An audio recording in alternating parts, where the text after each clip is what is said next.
Hey everybody, welcome to Art Recycled. Today we're going to make this really cute dog, and this type of dog is called a Dachshund. This type of dog kind of has a really long body, and I do this project in the fall or the winter, and I love putting a little sweater on the dog. This lesson is about different types of lines, and it's about making patterns with those lines. So when something repeats, you could also do the patterns with shapes too in the sweater. When you have a rhythm, you might have something that repeats, but it doesn't always repeat in the same way. And so you could do something like that too in your sweater. Basically what I'm going to draw with today is a Sharpie. You could draw with any black tool or draw in pencil first and then go over it with your black tool later. I'm also going to color with some crayons, some markers, and then I have some watercolor paint. Of course, you don't need all those things. If you just want to color this in with crayons at the end, you can totally do that too. So let's go ahead and start this lesson on patterns. All right, so to go ahead and get started today, I'm going to draw with a Sharpie, but you can draw with pencil and then go over it with a black tool afterward. So to start drawing my dog, I'm going to start over here on the right-hand side, and I'm going to start drawing the ear. I'm going to kind of touch in the middle of my page. I'm going to come down, make a big swoop like a U. If I ever move too fast, you can pause the video, okay? Now, that's the ear. I'm gonna continue that line. Gonna go up and swoop kind of like a frown over that ear until I get pretty far to the right-hand side, because this is a pretty long dog, right? So I'm going to have this line now go into the nose. I'm going to come down, swoop out, and they have kind of this pointed nose. I'm going to kind of make a little bit of a, not a square, but just kind of come like a rounded little square end there. And then I'm going to start to swoop back, come down, and I'm gonna hit in the middle of the ear. I'm gonna go back up, and where the tip of the nose is here, I'm gonna draw like half of a triangle or a triangle that comes down, and then I'm gonna color that in black. To make the eye, I'm going to make the eye kind of like a number 6.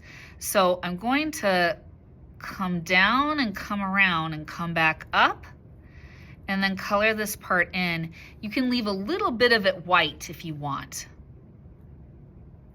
Maybe make that a little bigger, however you want it, right?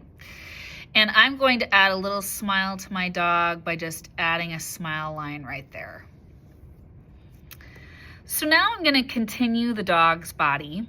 I'm going to kind of touch the back of the head here and come down a little bit. And what I'm going to draw is an oval, and this oval is going to be the start of the sweater. So I'm going to curve, come down, and it's okay if this oval is angled a little bit. Swoop around, come back up. And then we have to finish off the neck of the dog here. So we would have to touch this oval here and then come back and kind of swoop up by the ear. So it looks like the dog's neck is coming down like that. I'm going to then draw the body of the dog, and this type of dog has a really long body. So I'm gonna touch the opening of the sweater here. I'm going to come and draw a line across. And I'm not gonna go all the way to the left, almost all the way to the left, but not quite. And then I'm going to copy this oval. It's gonna look like this oval literally just got shoved to the left. I'm going to draw another one right here. It's about the same length. And then I can draw a straight line back like this. Here we go. So now I'm gonna draw the back end of the dog, and these dogs kind of have a short pointy tail. I'm gonna draw its little bum. It's gonna come up, and that tail's gonna swing up.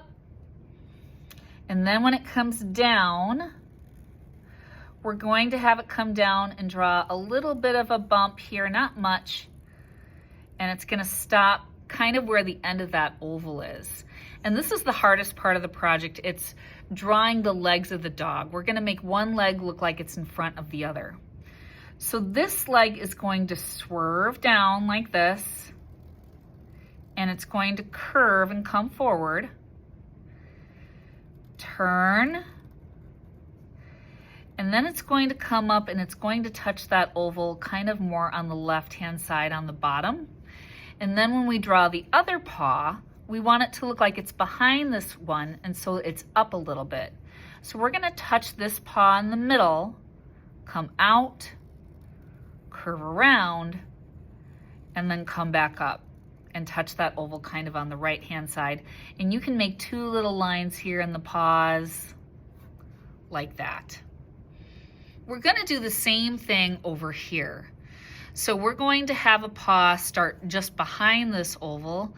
This paw is gonna come down. We're gonna make it the same length as this one. It's going to curve around, come back, go back up. And then we're gonna draw those two little lines in there. And this next paw that we draw is going to be behind this one, so it's going to be a little further up again, but this one time we're only gonna see the heel of it, and this is gonna come up like this. And so we don't draw those lines here because then we would be drawing through this front paw. Now we're gonna make that sweater look like it comes down around the two front paws here. So I'm going to make a curved line here and a curved line here. And then that sweater would be moved up a little bit. We'd make a curved line here and a curved line here. And now this is what this project is really about for my second graders. We are gonna create lines and patterns in the sweater here. So I go over different kinds of lines. They could be straight. We could do zigzag, wavy, castle, curlicue, and I'm sure there are some others you can think of, but I want to build on this. I don't want it to be that simple. So I could make some of these a stripe by repeating one like this, and this would be a thicker stripe, right, that I would fill in and color a solid color. Or I could make big dots in this one and make a polka dotted pattern and color in those shapes. Maybe I'll add hearts as a pattern in this space going down. Or I could even break up this space by adding lines going this way and just breaking this into horizontal stripes. So I'm kind of taking what I've taught them in kindergarten and now we're making it a little bit more complicated by breaking up these spaces a little bit more. Maybe I'll even add another wavy line here. I can even copy this line to make this a thicker line. And I could even do some here on the legs. Maybe I will do a zigzag line like that. And then now my drawing of my dog is pretty much complete. Oh my goodness, I almost forgot something pretty important. I forgot the winter hat. So I'm going to add kind of an oval here above my dog's head. I'm gonna add a little bit of a curve here and a circle here. Now I want this part of the sweater to look like it stretches, like it would go over the dog's head, so I am gonna add a line pattern in here or a repetition, just of straight lines that are going to make it look like that part of the sweater that stretches. I'm gonna add it here and I'm gonna add it into the other oval and to maybe those two stripes in the legs. So now there's my dog and everything is ready to be colored in. Now I'm gonna color this part with crayons and markers. You can use whatever you want. And then I'm going to use watercolor paint for my dog. But again, if you don't have watercolor paint, you don't have to use watercolor paint. You could use crayons or whatever you have.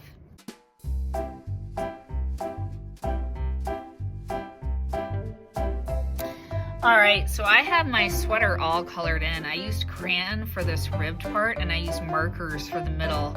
I love the boldness of the markers against the softness of a crayon. And now for this part of the dog, I'm gonna use watercolors. Again, if you just wanna use crayons for this whole thing, if that's what you have, or markers, you can. I don't like using marker though for the dog, and that's because brown marker turns out really dark, and then sometimes you can't see these lines that are inside of these shapes with the black Sharpie. So if you use a brown crayon or you use brown watercolor paint, a lot of times you're able to make it a little lighter so that these things show back up. And I love using crayon for this ribbed part of the sweater because then that watercolor paint isn't going to cross into your sweater and make the colors that you colored with marker bleed at all. All right, now you probably saw me do some correction with my brown watercolor paint. If it did go on a little too dark, what I did was add a little bit more water, and that made that color lighter so that I wouldn't lose my Sharpie marks inside my dog. I hope you enjoyed this lesson on pattern, and I'll see you next time. Bye.